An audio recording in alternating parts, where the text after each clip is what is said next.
الحمدللہ نحمدہ و نصلی علی رسولہ الکریم اما بعد فاعوذ باللہ من الشیطان الرجیم بسم اللہ الرحمن الرحیم یریدون لیطفئوا نور اللہ بافواہہم واللہ متم نورہ ولو کرہ الکافرون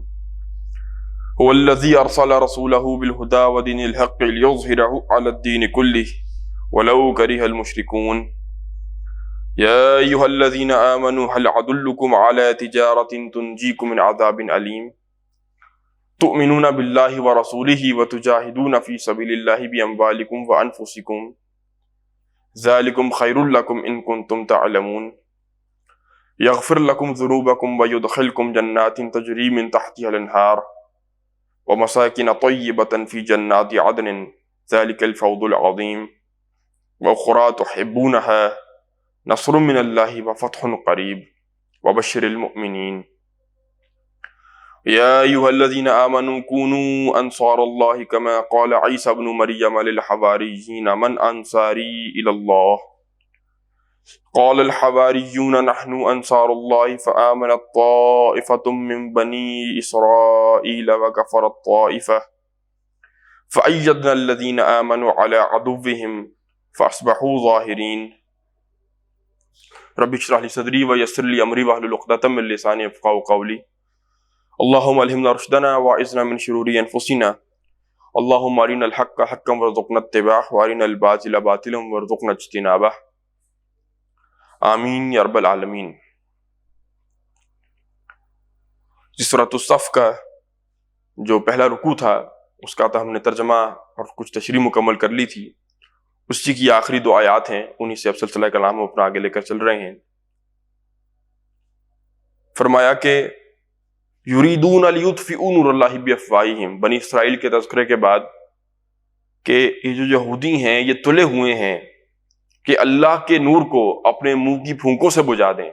واللہ متم نورہ، حالانکہ اللہ تو اپنے نور کا اتمام کر کے رہے گا، ولو کرہ الکافرون، خواہ ان کافروں کو جتنا مرضی برا لگے۔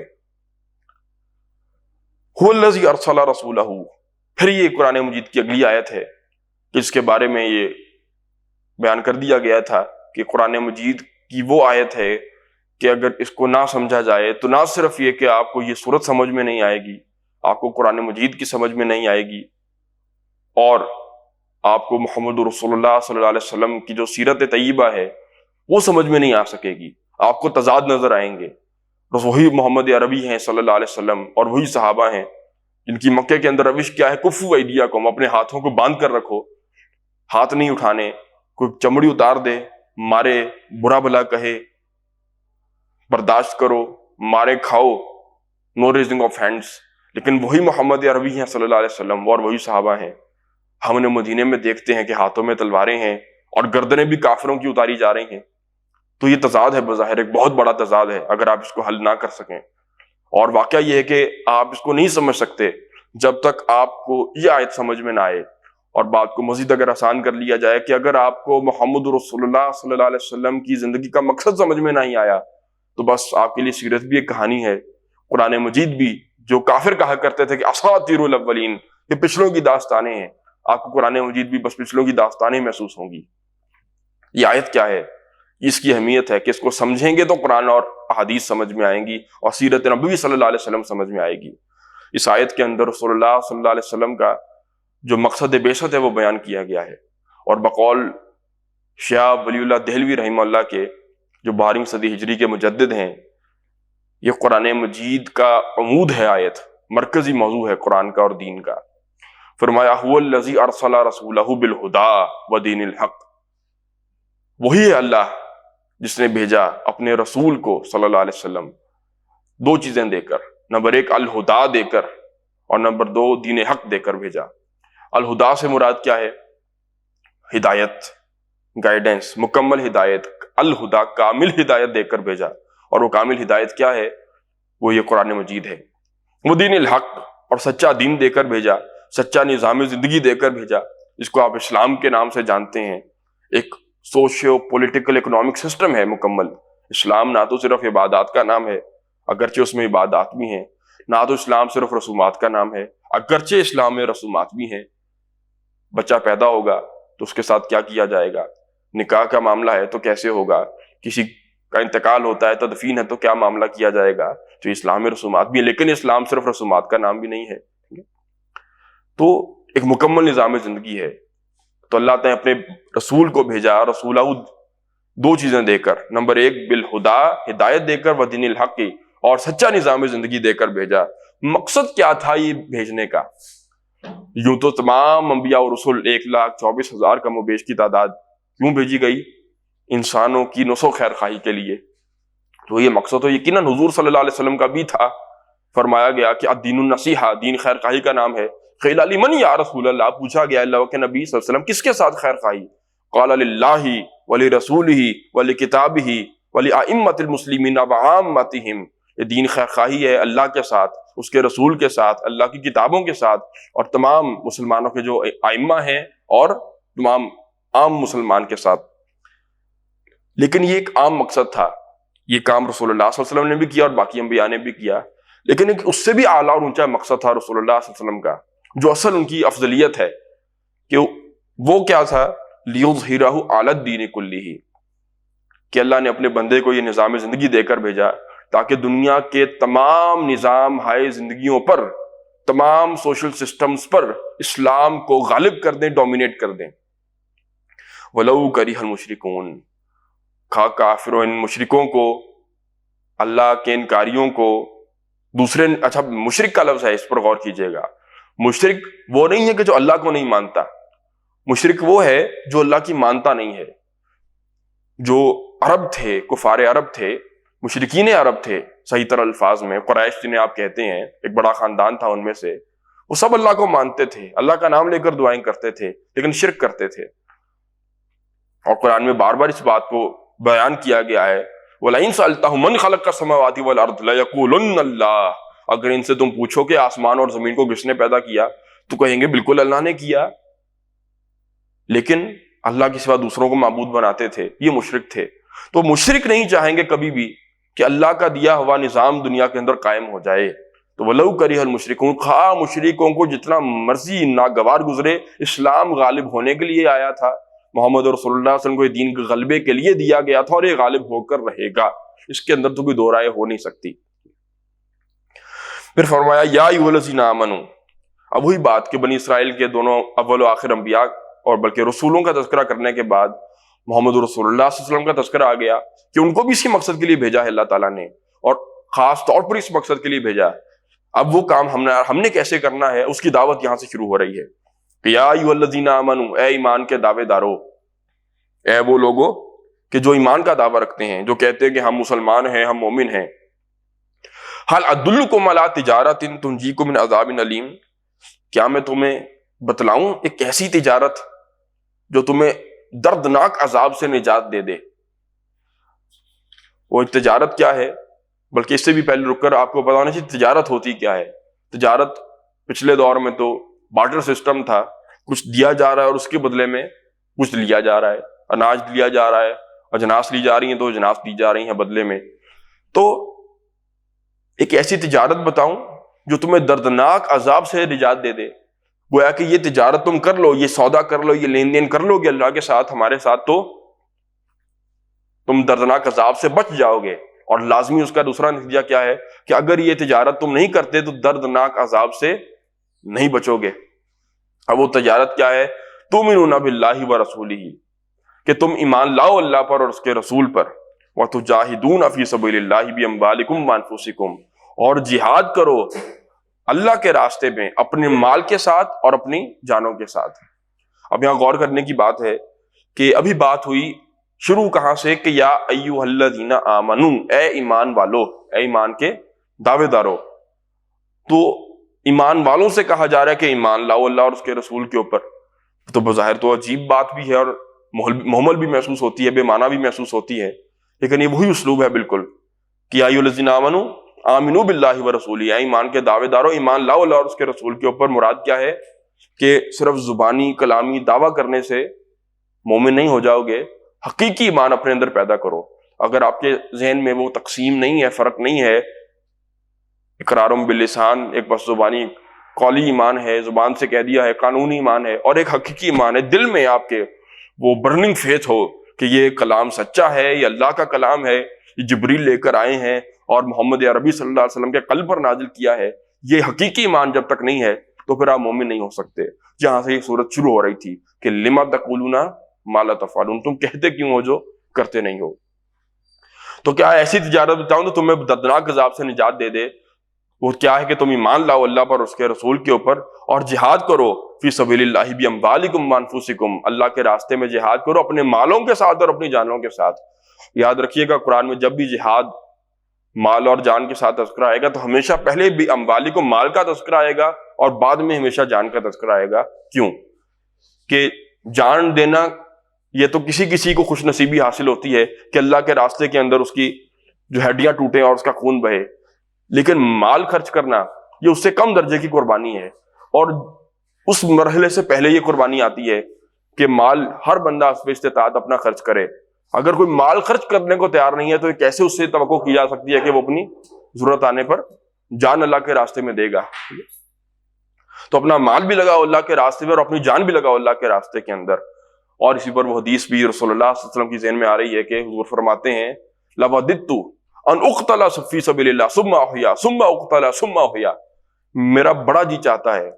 کہ میں اللہ کے راستے میں قتل کیا جاؤں، پھر زندہ کیا جاؤں، پھر قتل کیا جاؤں، پھر زندہ کیا جاؤں، ثم اقتل، پھر قتل کر دیا جاؤں۔ لیکن ظاہر ہے کہ وہ اللہ کے رسول تھے، رسول قتل نہیں ہو سکتا۔ اللہ تعالیٰ نے اپنے بندے صلی اللہ علیہ وسلم کی یہ خواہش پوری نہیں کی، لیکن بہرحال وہ خواہش تھی، اور یہی وہ سبب ہے کہ حضور فرماتے ہیں اور حدیث کے اندر فرماتے ہیں کہ جو شخص اس حال میں مر گیا، مماتا، جو شخص مر گیا اس حال میں کہ لم یغزو، نہ تو اس نے اللہ کے راستے میں کوئی جنگ لڑی تھی، نہ کبھی اس کے دل کے اندر یہ خواہش پیدا ہوئی کہ میں اللہ کے راستے میں قتل کر دیا جاؤں، فمات علی شعبۃ من النفاق، وہ ایک قسم کا منافق تھا، منافقت کی موت مرا۔ اور جب کسی کو منافق محمد عربی صلی اللہ علیہ وسلم کہتے ہیں، اس کا کیا مطلب ہے؟ فی الدرک الاسفل من النار، قرآن مجید منافقوں کا انجام کیا بیان کرتا ہے کہ وہ جہنم کے سب سے نچلے گڑھے کے اندر ہوں گے۔ کیوں؟ یہ منہ سے کہتے تھے کہ ہم اللہ کو مانتے ہیں، یہ منہ سے کہتے تھے ہم محمد عربی صلی اللہ علیہ وسلم کو مانتے ہیں، لیکن انہوں نے عملاً کچھ کر کے نہیں دکھایا، اپنا جان اور اپنا مال نہیں لگایا۔ تو سورۃ الصف آیت نمبر 11، تو تجارت بیان کی گئی، تؤمنون باللہ ورسولہ وتجاہدون فی سبیل اللہ باموالکم وانفسکم ذالکم خیر لکم ان کنتم تعلمون، یہی تمہارے حق میں بہتر ہے اگر تم اس کو سمجھ لو، اگر تم جان لو، اگر تمہیں احساس ہو جائے۔ آپ دیکھیں یہ آدھی بات تھی، میں نے آپ سے بھی عرض کیا تجارت دو طرفہ لین دین ہے، ایک طرف سے کچھ دیا جائے گا تو بدلے میں کچھ لیا بھی جائے گا، یہ تو صرف دینے کی بات ہوئی ہے۔ یہ جان بھی اللہ کے راستے میں لگا دو اور مال بھی اللہ کے راستے میں لگا دو، مجھے کیا ملے گا؟ کچھ ملے گا تو تجارت پوری ہوگی نا۔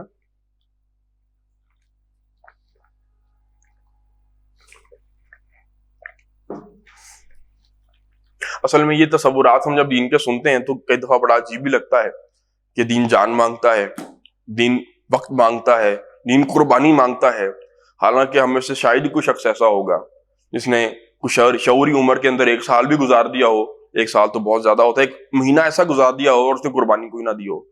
جس انسان کی زندگی کا کوئی مقصد ہے، وہ گھٹیا سے گھٹیا مقصد ہی کیوں نہ ہو، وہ مقصد قربانی مانگتا ہے نا۔ آپ کا شوق بھی ہوتا ہے،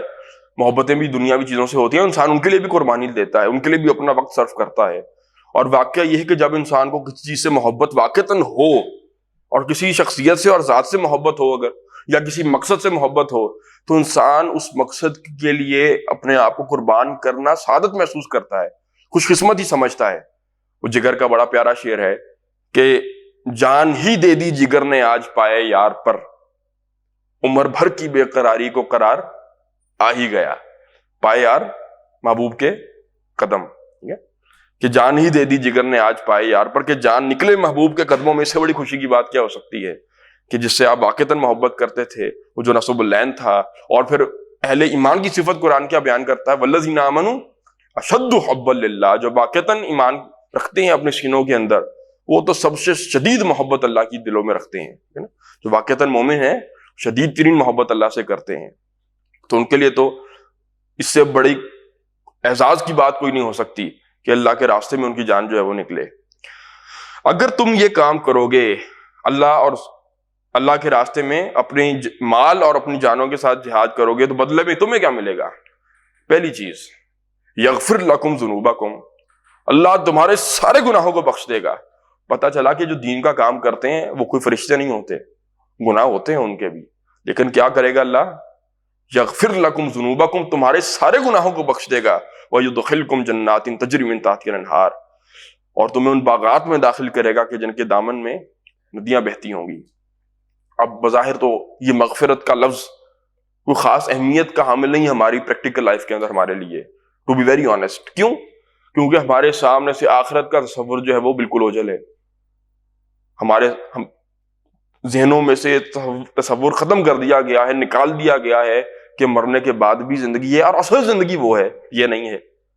یہ تو ایک بس امتحانی ایک وقت ہے، تھوڑا سا موت کو سمجھا گیا ہے کہ شاید ایک کوئی ڈیڈ اینڈ ہے، حالانکہ انتقال ہے، روح منتقل ہوئی ہے، یہاں سے آگے چلی گئی، ہم یہاں سے اس جسم سے نکل کے، اس جسم میں سے نکل کے ہم آگے چلے جائیں گے، بس اسی انتقال کا نام موت ہے۔ تو اصل زندگی وہ ہے، اور جیسے ہی آنکھیں بند ہوں گی، اصل فکر انسان کی، اصل ہم اور غم کیا بن جائے گا کہ کسی طرح میری بخشش ہو جائے، معافی ہو جائے، اور یہ احساس موت کے ساتھ ہی شروع ہو جائے گا، جس کو رسول اللہ صلی اللہ علیہ وسلم نے فرمایا کہ انما القبر روضۃ من ریاض الجنہ او حفرۃ من حفر النار، ہر انسان کی قبر یا تو جنت کے باغیچوں میں سے ایک باغ بن جائے گی، اللہم ربنا جعلنا منہم، اللہ ہمیں ان لوگوں میں شامل فرمائے، یا پھر جہنم کے گڑھوں میں سے گڑھا بن جائے گی، اللہم اجرنا من النار، اللہ ہمیں جہنم کی آگ سے محفوظ فرمائے۔ تو جیسی آنکھیں بند ہوں گی، وہ عالم برزخ میں تو پہنچ گیا، اب وہاں پر وہ احساس ہوگا۔ اب شدید ترین ضرورت جس چیز کی ہوگی اصل میں وہاں پر وہ یہی ہے کہ کسی طرح غلطیاں میری جو ہے میرا رب ان سے صرف نظر فرمائے، ان کو معاف کر دے۔ وہ جو کہا گیا نا وَيَقُولُ الْكَافِرُ يَا لَيْتَنِي كُنتُ تُرَابًا، کافر کہے گا کاش کہ میں مٹی ہوتا، مجھے پیدا نہ کیا گیا ہوتا۔ وہ یہی احساس ہے اصل میں کہ مجھے وہ اپنے انسان گناہوں کو، میں اور آپ اپنے گناہوں کو فیس نہیں کرنا چاہیں گے، پتا تو ہے کیا کر کے آئے ہیں، لیکن جنہوں نے زندگی اللہ کے راستے میں لگائی ہوگی، دیکھیں ایک زندگی کا رخ سیدھا ہو، آپ کا زندگی کا مقصد آپ کا صحیح ہو، اس مقصد کی طرف چلتے وقت انسان ہے، کوئی تیزی سے چلے گا، کوئی ذرا آہستہ آہستہ چلے گا، کوئی ذرا رک رک کر چلے گا، کوئی ذرا 10 قدم آگے چلے گا تو 2 قدم پیچھے بھی آ جائے گا، کوئی چلتے چلتے گر بھی جائے گا، لیکن چلنا اسی راستے کے اوپر ہے، کبھی رک گئے، کبھی چل دیے، کبھی چلتے چلتے پھسل گئے، یوں ہی عمر ساری گزار دی، یوں ہی زندگی کے ستم سہے۔ یہ وہ روش ہے جو ہونی چاہیے۔ تو پھر اگر اس راستے پر زندگی گزارو گے، اپنا تن من دھن لوٹاؤ گے، یغفر لکم ذنوبکم، اللہ تعالیٰ تمہارے سارے گناہوں کو معاف کر دے گا اور تمہیں داخل کرے گا ان باغات میں جن کے دامن میں ندیاں بہتی ہوں گی۔ وَمَسَاكِنَ طَيِّبَةً فِي جَنَّاتِ عَدْنٍ، اور وہ ہمیشہ کی باغات کے اندر ریزیڈینشل گارڈنز ہوں گے، ہمیشگی کے باغات ہوں گے، ان میں تمہیں پاکیزہ مسکن اللہ تعالیٰ عطا فرمائے گا۔ ذَلِكَ الْفَوْزُ الْعَظِيمُ، وہ ہوگی اصل بڑی کامیابی، کہ دنیا کے اندر جن چیزوں کو ہم معیار کامیابی سمجھتے ہیں وہ کچھ بھی نہیں، سب کچھ ٹیمپرری ہے، ختم ہو جانے والا ہے۔ اصل کیا چیز ہے؟ یہ کہ یہ جس نے اپنی آخرت سنوار لی، ذالک الفوز العظیم، وہ اصل فوز ہے، اصل کامیابی ہے۔ اگر وہ کامیابی نہیں حاصل ہو سکی، زندگی اللہ کے راستے میں نہیں گزری، موت اللہ کے راستے میں نہیں آئی، دین کے لیے قربانیاں دیتے ہوئے موت نہیں آئی، تو دنیا میں آپ جتنی مرضی اچھی زندگی گزار کر گزرے ہوں، دنیا میں آپ کے پاس جو مرضی تعیشات ہوں اور سہولتیں ہوں، سکون ہو، آخرت اور اصل زندگی جو ہمیں جس کا انتہائی جس کی کوئی نہیں ہے، وہ آپ نے خراب کر لی اپنی اس ٹیمپرری لذت کے لیے اور وقت اپنا اچھا کرنے کے لیے، اس سے بڑی ناکامی کوئی نہیں ہے۔ وَأُخْرَىٰ تُحِبُّونَهَا،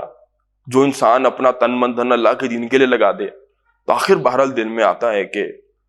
آپ دین کا کام کر رہے ہیں، لوگوں تک دین کا پیغام پہنچا رہے ہیں، اپنے آپ کو وقف کر دیا یا آپ نے اس مقصد کے لیے۔ صحابہ نے آخر اپنی زندگیاں وقفی تھیں کہ نہیں؟ تو یہ دین ہم تک پہنچا ہے، وہ دین جو ہم کہتے ہیں کہ تھمتا نہ تھا کسی سے سیل رواں ہمارا، وہ صحابہ نے جوانیاں وقف کی تھیں اپنی اس کام کے لیے، تو وہ دین پھیلا تھا آخر۔ یہ اور بات کہ تم پہ نثار کر دی ہے عزیز، اپنی جوانی کس سے نہیں ہوتی، تو انسان جب اپنی زندگی ڈیووٹ کرتا ہے کسی کام کے لیے تو جی چاہتا ہے کچھ نتیجہ بہرحال آنکھوں سے بھی میں دیکھوں کہ دین واقعتاً پھیل رہا ہے، لوگ دین کی طرف آ رہے ہیں، دنیا میں بھی اسلام ٹھیک ہے، اصل کامیابی آخرت کی ہے، لیکن بہرحال دل میں تو آتا ہے کہ دنیا میں بھی کچھ اسلام جو ہے وہ غالب ہوتا ہوا نظر آئے۔ تو یہ اگلی آیت میں بیان کیا جا رہا ہے، وہ اخرا تو ہبونہا، ایک اور چیز ہے جو تم چاہتے ہو، تم پسند کرتے ہو کہ دنیا میں اسلام جو ہے وہ اس کے کچھ اثرات نظر تو آئے محنت کے، تو فرمایا ٹھیک ہے، نصر من اللہ و فتح قریب، تو اللہ کی مدد اور اس کی جانب سے فتح اور کامیابی قریب ہے۔ وبشر المؤمنین، لیکن وہ کن لوگوں کو حاصل ہے؟ اور نبی خوشخبری سنا دیجئے اہل ایمان کو، جو ایمان رکھتے ہیں سینوں کے اندر، یہ ان کے لیے خوشخبریاں ہیں ساری، کہ اللہ تعالیٰ آزمائے گا، جو مومن ہوں گے آزمائشوں پہ پورا اتریں گے تو پھر یہ دین کامیاب بھی ہوگا۔ دیکھیں، اسلام ہمارا دین ہمارا محتاج نہیں ہے، اسلام نے تو غالب ہو کر رہنا ہے، ہم دین کے محتاج ہیں۔ اس حزب اللہ میں ہم کتنا حصہ ڈالتے ہیں، ایک بہت اونچی خلافت کی عمارت کھڑی ہونی ہے اس زمین کے اوپر، جو قرآن میں بھی بیان ہوا، محمد رسول اللہ صلی اللہ علیہ وسلم نے بھی بیان فرمایا۔ اس عمارت کی کہیں بنیادوں کے اندر آج ہمارا خون، ہمارا پسینہ، ہماری ہڈیاں شامل ہو جائیں تو بہت بڑی کامیابی ہے۔ لیکن یہ کس کے لیے؟ وبشر المؤمنین، اور نبی خوشخبری سنا دیجئے اہل ایمان کو۔ اب آخری آیت ہے سورت کی، اور بہت اہم آیت ہے، کہ وہی مقصد پچھلے انبیاء کا تھا، وہی مقصد بیان فرمایا کہ محمد رسول اللہ صلی اللہ علیہ وسلم لے کر آئے ہیں، اور ان کو بھیجا ہی اس لیے گیا تھا کہ اسلام دنیا میں قائم ہو، غالب ہو اور ہر گھر میں داخل ہو۔ اب ہمارے کرنے کا کام کیا ہے؟ میں نے آپ سے عرض کیا تھا سورہ صف کے اندر ایک مقصد زندگی ہے جس کا تعین ہے، اور وہ ہمیں اس کی دعوت دی جائے گی۔ اگلی صورت میں بیان ہوگا سورۃ الجمعہ میں، اب کرنے کا کام ایک ایک سٹیپ قرآن مجید بیان کرے گا، کرنا کیا ہے، سب سے پہلے اب کیا کرو، پھر اس کے بعد یہ کرو، پھر اس کے بعد یہ کرو، جس کو آپ کہتے ہیں کہ ایک روٹ میپ پلان آؤٹ کر کے قرآن دیتا ہے ہمیں۔ اب آخری آیت سورۃ الصف کی، اب وہ دعوت ہمیں ہے، یا ایھا الذین آمنوا کونوا انصار اللہ، اے ایمان کے دعوے دارو تم بھی اللہ کے مددگار بن جاؤ، کونوا انصار اللہ، اللہ کے مددگار بن جاؤ۔ اب یہاں پر ذرا رک کر سوچیں، کیا اللہ تعالیٰ کو ہماری مدد کی ضرورت ہے؟ میں اللہ کی مدد کروں گا؟ میں تو خود محتاج ہوں اللہ کی مدد کا، کہ اللہ تعالیٰ توفیق دے تو میں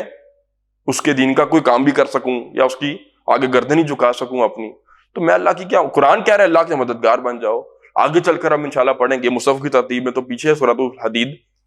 کہ اللہ تعالیٰ فرمائیں گے کہ ہم نے لوہا اتارا اس لیے ہے کہ ہم دیکھیں کہ کون ہے اللہ اور اس کے رسول کا مددگار، تو وہاں پر رسول کا لفظ بھی شامل ہو جائے گا۔ تو ہم اللہ اور رسول کی مدد کیا کر سکتے ہیں؟ ہم اللہ کے مددگار کیسے بنے؟ سیدھی سی بات ہے، آپ آج دنیا کے اوپر غور کریں، حالات جو ہیں اس وقت دنیا میں اس مسلمانوں کے، ان پر غور کریں اور اپنے آپ سے سوال پوچھیں، کیا دنیا کے اندر اسلام غالب ہے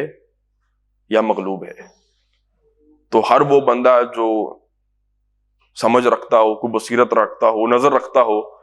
صاحب نظر ہو، اے اہل نظر ذوق نظر خوب ہے، لیکن جو شے کی حقیقت کو نہ دیکھے وہ نظر کیا؟ تو اگر آپ واقعتاً اہل نظر ہیں تو آپ کو نظر آئے گا اسلام دنیا میں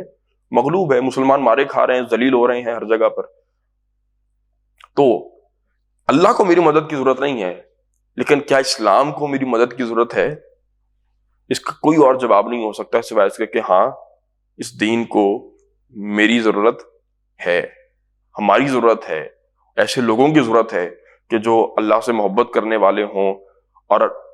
جنونی لوگ ہوں، خدا مست لوگ ہوں، اللہ سے شدید ترین محبت کرنے والے لوگ ہوں، اور وہ اپنے آپ کو لگائیں اس مقصد کے لیے۔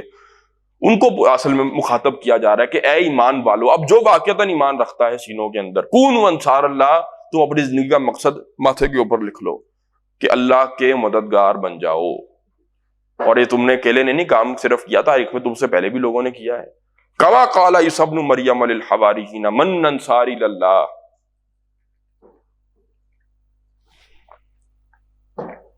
کما قال عیسی ابن مریم، جس طرح کے بالکل اسی طرح تم اللہ کے مددگار بن جاؤ، جیسے مثال موجود ہے، جیسے کہا تھا عیسیٰ مریم کے بیٹے نے علیہ السلام، کیا کہا تھا عیسیٰ علیہ السلام نے؟ من انصاری اللہ، انہوں نے ایک پکار لگائی تھی معاشرے میں، کون ہے میرا مددگار اللہ کے راستے میں۔ اصل میں یہ بڑا ایک فطری اور طبیعی اور نیچرل سا طریقہ ہے، معاشرے میں آپ انقلاب لانا چاہتے ہیں، تبدیلی لانا چاہتے ہیں ایک بڑے میس لیول کے اوپر، طریقہ قرآن بتا رہا ہے۔ وہ طریقہ یہی ہے کہ ایک سلیم الفطرت دائی اٹھے، جس کو سمجھ میں آئے کہ جو غلط ہے، نظام مبنی پر ظلم ہے، اس کو تبدیل کرنا ہے۔ ایک صاحب ہمت دائی اٹھتا ہے اور وہ پکار لگاتا ہے من انصاری اللہ، کون ہے میرا مددگار؟ کون؟ مجھے سمجھ آ گئی ہے بات کی، میں تو اپنے آپ کو کھپا دوں گا، لگا دوں گا اور وقف کر دوں گا اس راستے میں۔ جیسے وہ رسول اللہ صلی اللہ علیہ وسلم کے الفاظ تھے کہ خدا کی قسم یہ میرے دائیں ہاتھ پر سورج اور بائیں ہاتھ پر چاند بھی لا کر رکھ دیں، میں تب تک اس مقصد سے، دعوت سے پیچھے نہیں ہٹوں گا جب تک یا تو اللہ اس دعوت کے اندر میری جان کھپا دے، یا یہ کہ میرے ہاتھوں سے اس کو تکمیل تک پہنچا دے۔ تو اسی طرح دائی کھڑا ہوتا ہے، عیسیٰ علیہ السلام بھی کھڑے ہوئے کہ مجھے سمجھ آئی ہے، میں تو آگے چلوں گا اس مقصد کو لے کر، جس کو سمجھ آئی ہے وہ میرا مدد دست و بازو بنے۔ مقصد میں اپنا ذاتی کو مدد تم سے نہیں مانگ رہا، اللہ، مقصد کس کا ہے؟ دین اللہ کا ہے، اس کو قائم کرنا ہے۔ کون ہے میرا من انصاری اللہ، کون ہے میرا مددگار؟ اللہ کے راستے۔ یہی پکار ہے عیسیٰ علیہ السلام نے لگائی، یہی وہ پکار تھی جو محمد رسول اللہ صلی اللہ علیہ وسلم نے لگائی، اور یہی وہ پکار ہے ہماری 1400 سالہ تاریخ میں جب جب تحریکیں، احیائی تحریکیں اٹھی ہیں، انقلابی تحریکیں اٹھی ہیں، یہی پکار انہوں نے لگائی ہے۔ ایک دائی کھڑا ہوتا رہا اور اس نے یہی کہا کہ کون ہے میرا مددگار؟ اللہ، اللہ کے راستے میں۔ قال الحواریون نحن انصار اللہ، تو جو حواری تھے عیسیٰ علیہ السلام کے، صحابی تھے، ساتھی تھے، انہوں نے کیا جواب دیا؟ نحن انصار اللہ۔ جس کو سمجھ آ گئی بات کی وہ جواب کیا دیتا ہے؟ نحن انصار اللہ، ہم ہیں اللہ کے مددگار۔ بظاہر دائی کے پیچھے ہیں، لیکن مقصد کیا ہے؟ دین کا غلبہ ہے۔ نحن انصار اللہ، ہم اللہ کے مددگار ہیں۔ قال الحواریون نحن انصار اللہ، تو عیسیٰ علیہ السلام کے ساتھی جو تھے، حواری تھے، انہوں نے جواب کیا دیا؟ نحن انصار اللہ، ہم ہیں اللہ کے مددگار۔ فآمنت طائفۃ من بنی اسرائیل وکفرت طائفہ، تو ایک گروہ تو ایسا تھا بنی اسرائیل میں سے جو ایمان لایا۔ کیا مراد ہے؟ انہوں نے اس دعوت پر رسپونڈ کیا، لبیک کہا کہ ہم اس مقصد کے لیے آپ کے ساتھ کھڑے ہیں، ہماری جانیں حاضر ہیں، ہمارا مال حاضر ہے، زندگیاں حاضر ہیں، وقت حاضر ہے، صلاحیتیں حاضر ہیں۔ فرمایا فآمنت طائفۃ من بنی اسرائیل، بنی اسرائیل میں سے ایک جماعت اور ایک گروہ تو ایسا تھا جو ایمان لے آیا۔ وکفرت طائفہ، اور ایک جماعت ایسی تھی جنہوں نے کفر کیا۔ بنی اسرائیلی میں سے ایک جماعت ایمان لائی اور ایک نے، کیا مطلب ہے اس بات کا؟ اس کو ذرا اردو میں سمجھیں۔ مسلمانوں میں سے کچھ ایمان لے اور مسلمانوں میں سے کچھ ایسے تھے جنہوں نے کفر کیا۔ وہ اصطلاحی کفر نہیں ہے، پتہ چلا مسلمان بھی کافر ہو سکتے ہیں، لیکن وہی کفر ہے جو اس کو حضور فرماتے ہیں صلی اللہ علیہ وسلم کے من ترک صلاۃ متعمدا فقد کفر، جس نے ایک نماز قصدن جان بوجھ کر چھوڑی کہ میں نہیں پڑھتا، وہ کفر کر چکا۔ یہ قانون کافر نہیں ہوا، دنیا میں تو مسلمان ہی سمجھا جائے گا، مرے گا تو اس کی وراثت تقسیم ہوگی جیسے مسلمانوں کی ہوتی ہے، ایسی تدفین ہوگی جیسے مسلمانوں کی ہوتی ہے، جنازہ ایسے ہی پڑھا جائے گا جیسے مسلمانوں کا پڑھا جاتا ہے، لیکن بارگاہ خداوند کے اندر وہ کافر ہے۔ تو ایک گروہ ایسا تھا بنی اسرائیل میں سے، کیونکہ اس نے نبی کی دعوت کو رسپونڈ کیا، جو مقصد نبی کا تھا اس کو اپنا مقصد بنا لیا، تو وہ تو ایمان لائے، اور جس نے نبی کے مقصد کو اپنا مقصد نہیں بنایا، نبی کی کال کے اوپر لبیک نہیں کہا، تو فرمایا وہ کفرت طائفہ، یہ وہ گروہ تھا جس نے کفر کیا۔ تو اللہ نے کس کا ساتھ دیا؟ فَأَيَّدْنَا الَّذِينَ آمَنُوا عَلَىٰ عَدُوِّهِمْ فَأَصْبَحُوا ظَاهِرِينَ، تو ہم نے تو انہی کی مدد کی کہ جو ایمان لائے تھے ان کے دشمنوں کے خلاف، فَأَصْبَحُوا ظَاهِرِينَ، اور بالآخر وہ اہل ایمان ہی کامیاب ہو کر رہے۔ اب یہاں پر نوٹ کر لیں اس بات کو کہ محمد رسول اللہ صلی اللہ علیہ وسلم کی زندگی کا مقصد بیان کر دیا گیا، اور اس مقصد کو اپنانے کی دعوت دے دی گئی ہر اس شخص کو جو ایمان کا دعویٰ رکھتا ہے۔ یا ایھا الذین آمنوا کونوا انصار اللہ، ایمان کے دعوے دارو اللہ کے مددگار بن جاؤ۔ فرض ہے اللہ کے مددگار بن جانا۔ فرض کیا ہے؟ لازم کیا ہے؟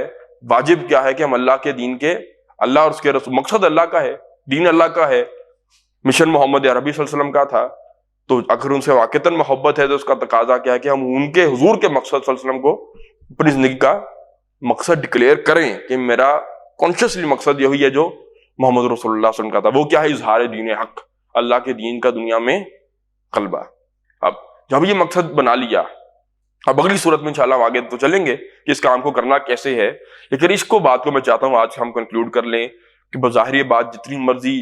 حقیقت سے دور نظر آئے، امپاسبل فیل ہو، لیکن ایک عام ہونا ہے اور ہو کر رہنا ہے۔ سرش کے چشمے مسلم میں ہے نساں کا اثر پیدا، خلیل اللہ کے دریا میں ہوں گے پھر گھور پیدا، کتاب ملت بیضا کی پھر شیرازہ بندی ہے، اشاق ہاشمی کرنے کو ہے پھر برگوبر پیدا، نوا پیرا ہو اے بلبل کے ہو تیرے ترنم سے، کبوتر کے تنے نازک میں شاہین کا جگر پیدا۔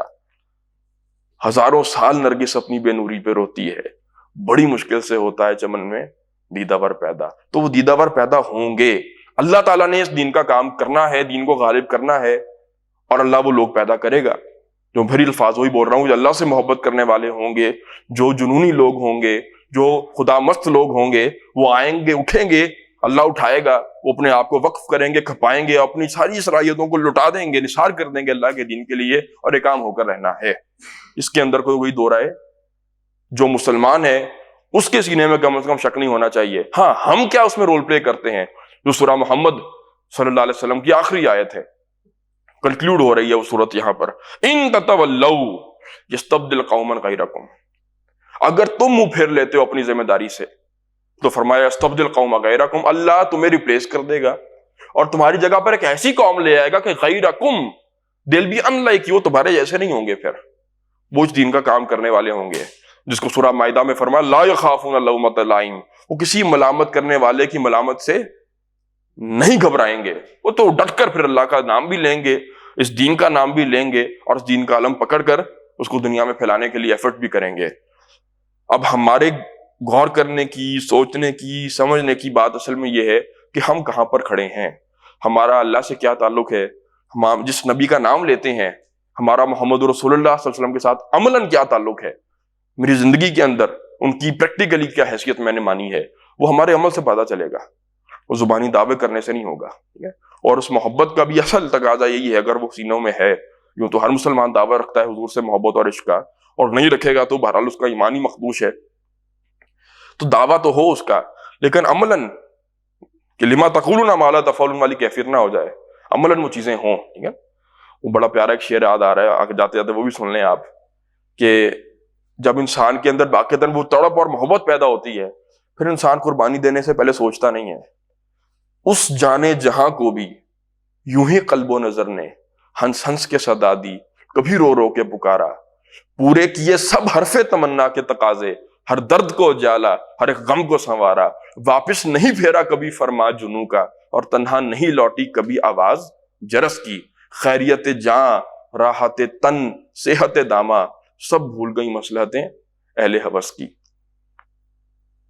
باقی بھی سنا دوں، اس راہ میں جو سب پہ گزری ہے سو گزری،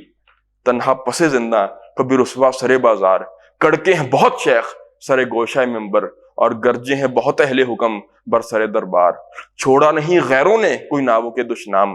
گالیوں کے تیر کہ دین کے راستے پر چلیں گے تو باتیں تو سننی پڑیں گی، چھوڑا نہیں غیروں نے کوئی ناووں کے دشنام، اور چھوٹی نہیں اپنوں سے کوئی طرز ملامت، اور چھوٹی نہیں اپنوں سے کوئی طرز ملامت، اس عشق نہ اس عشق پہ نادم ہے مگر دل، ہر داغ ہے اس دل میں بجز داغ ندامت۔ ٹھیک ہے، بہت چیزیں برداشت کی، تکلیفیں برداشت کی، گالیاں بھی سنی، باتیں بھی سنی، لیکن یہ کبھی نہیں خیال آیا، ندامت نے، ہر داغ ہے اس دل میں بجز داغ ندامت، یہ خیال کبھی نہیں آیا کہ اس راستے میں زندگی اپنی میں نے ساری لگا دی، کھپا دی، وقف کر دی۔ اس پر تو خوشی ہے، اس پر تو فخر ہے، ذالک فضل اللہ یؤتیہ من یشاء، تو اللہ کا فضل ہے مجھ پر کہ اس نے مجھے چنا کہ میں اس دین کا کچھ کام کر سکوں۔ اللہ تعالیٰ ہمیں بھی کچھ توفیق دے کہ ہم عملی طور پر اس کو زندگی کا مقصد بنائیں، یہ صرف باتیں نہیں ہیں، کہنے کی باتیں نہیں ہیں، یہ قرآن مجید ہے، یہ اللہ کا کلام ہے، اللہ ہم اس پر سوچنے کی اور عمل کرنے کی توفیق دے۔ بارک اللہ لی ولکم فی القرآن العظیم ونفعنی وإیاکم بالآیات وذکر الحکیم۔ بہت شکریہ جی۔